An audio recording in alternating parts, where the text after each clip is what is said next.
in our video, introductory video of Introduction to Accounting, Domestic to Career. नाम से ही आप समझ गए होंगे कि मैं आज आपको बताने वाली हूँ अकाउंटिंग के बारे में, हम इसे डेली लाइफ में कैसे यूज़ करते हैं और ये हमारा करियर कैसे बन सकता है। सबसे पहले अकाउंटिंग है क्या? अकाउंटिंग एक लैंग्वेज ऑफ बिजनेस है, मतलब एक ऐसी भाषा जिसे हम बिजनेस में यूज़ करते हैं, जिसे वो लोग समझ सकते हैं जो कि बिजनेस में के अंदर है, बिजनेस में काम कर रहे हैं या उस बिजनेस से रिलेटेड है। ठीक है, तो अब हम पहले ये जानने की कोशिश करते हैं कि अकाउंटिंग डोमेस्टिक कैसे है, मतलब हमारे डेली लाइफ में क्या हम अकाउंटिंग को जानते हैं? जी हाँ, बिल्कुल जानते हैं। इनफैक्ट बहुत छोटे से जानते हैं। जब आप बिल्कुल छोटे थे और शायद आपको पॉकेट मनी मिलती होगी थोड़ी बहुत अपने पेरेंट्स से या अपने रिलेटिव से, तो सपोज़ आपके पास 10 रुपये आपको मिले होंगे और आप 5 रुपीज़ का कोई चॉकलेट ले आए, तो आपको ये ज़रूर ध्यान रहता होगा कि मेरे पास और 5 रुपीज़ है जिसको मैं बाद में यूटिलाइज कर सकता हूँ। ये अकाउंटिंग है, जी हाँ। और सपोज़ आपके घर में मिल्कमैन आता है, लॉन्ड्री वाला आता है, हम सब के घर में आता है। हम लोग इन जनरल क्या करते हैं कि पूरे महीने का हिसाब इसको महीने के लास्ट में दे देते हैं। तो ये भी एक अकाउंटिंग का हिस्सा है जहाँ पे हम सारे रिकॉर्ड्स रखते हैं, फिर उसे कैलकुलेट करते हैं और सामने वाले को पेमेंट कर देते हैं।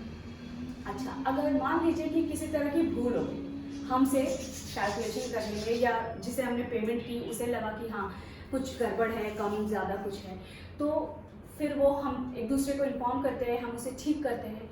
इसे कहते हैं रिकॉन्सिलेशन, बिजनेस की लैंग्वेज में इसे कहते हैं रिकॉन्सिलेशन। ये भी अकाउंटिंग का एक हिस्सा है। और सपोज अब दिवाली आ रही है या बहुत सारे फेस्टिवल्स आ रहे हैं, तो हम क्या करते हैं, घर पे हमारे पेरेंट्स या शायद कभी कभार हम भी एक बजट प्लान करते हैं कि इस महीने मेरे पास इतने रुपए हैं, शायद इस महीने ज़्यादा खर्चे हो जाए क्योंकि फेस्टिव सीजन आ रहे हैं, बहुत सारे सामान लेने होते हैं तरह तरह के। अगले महीने जब हम सेव करेंगे तो हमारी जो दूसरी ज़रूरत की चीज़ें हैं हम वो लेंगे। बजटिंग ये भी एक हिस्सा है अकाउंटेंसी का। और अकाउंटेंसी में क्या कहता है, फाइनेंशियल प्लानिंग होता है ना। कभी हम अपने बैंक अकाउंट हमने खोल दिए, उसमें सेविंग अकाउंट बना लिया, एफडी बना लिया, या हम कोई बॉन्ड ले ले, गोल्ड बॉन्ड खरीद ले। ये क्या है, हमें बाद में जाके इसका रिजल्ट मिलेगा, कुछ सालों बाद मिलेगा। तो ये जो इन्वेस्टमेंट है ना, ये हम फाइनेंशियल प्लानिंग करते हैं ताकि कुछ पैसे हम अपने फ्यूचर के लिए सेव करके रख सकें, अपनी ज़रूरतों के लिए सेव करके रख सकें। तो ये भी एक अकाउंटिंग का हिस्सा है। अभी आप जिस लैपटॉप मोबाइल पर मुझे देख रहे हैं, हो सकता है ये आपने नया खरीदा हो या हो सकता है ये कुछ साल पुराना हो। तो जब आप इसे चेंज करने चाहेंगे कुछ सालों बाद, तो या कुछ टाइम बाद, तो आपको एकदम जाहिर है कि जिस प्राइस में आपने ये खरीदा होगा वो प्राइस तो आपको नहीं मिलेगी, उससे कम में आप इसे सेल करेंगे, रीसेल करेंगे। तो इसे कहते हैं डेप्रिसिएशन। ये भी अकाउंटिंग का एक हिस्सा है। आजकल हम ऑनलाइन शॉपिंग तो बहुत ही ज़्यादा कर रहे हैं, स्पेशली कोविड के बाद। अमेजॉन, फ्लिपकार्ट और बहुत तरह की वेबसाइट है, ई वेबसाइट, जिस पे हम ई शॉपिंग करते हैं। तो ये जो ई कॉमर्स होता है, जहाँ पे हम पैसे क्या करते हैं, लेन देन जो हमारा जो होता है, पेमेंट सिस्टम वो हमारा इलेक्ट्रॉनिक जाता है। ठीक है, तो ये भी एक अकाउंटिंग का हिस्सा है। और सपोज आपके मार्क्स कम आ गए कभी एग्जाम में, आप क्या करते हैं, आप एनालाइज करते हैं कि मुझसे कहाँ गलती हुई, क्या गलती हुई, फिर उस गलती पे आप हार्ड वर्क करते हैं और अगली बार वो गलती नहीं होने देते।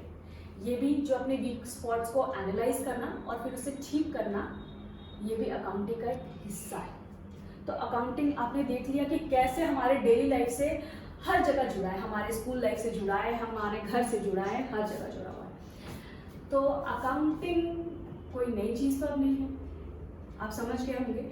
ये ही प्रोसेस बस हमारे कंपनीज में, बिजनेस में, शॉप में हम फॉलो करते हैं एक सिस्टमेटिक ढंग से, एक ब्रॉड वे पे। तो अकाउंटिंग कोई नई चीज़ नहीं है, इसे घबराने की कोई भी ज़रूरत नहीं है। अब ये तो हो गई डोमेस्टिक की बात। अब हम इसे करियर कैसे बना सकते हैं? बहुत आसान।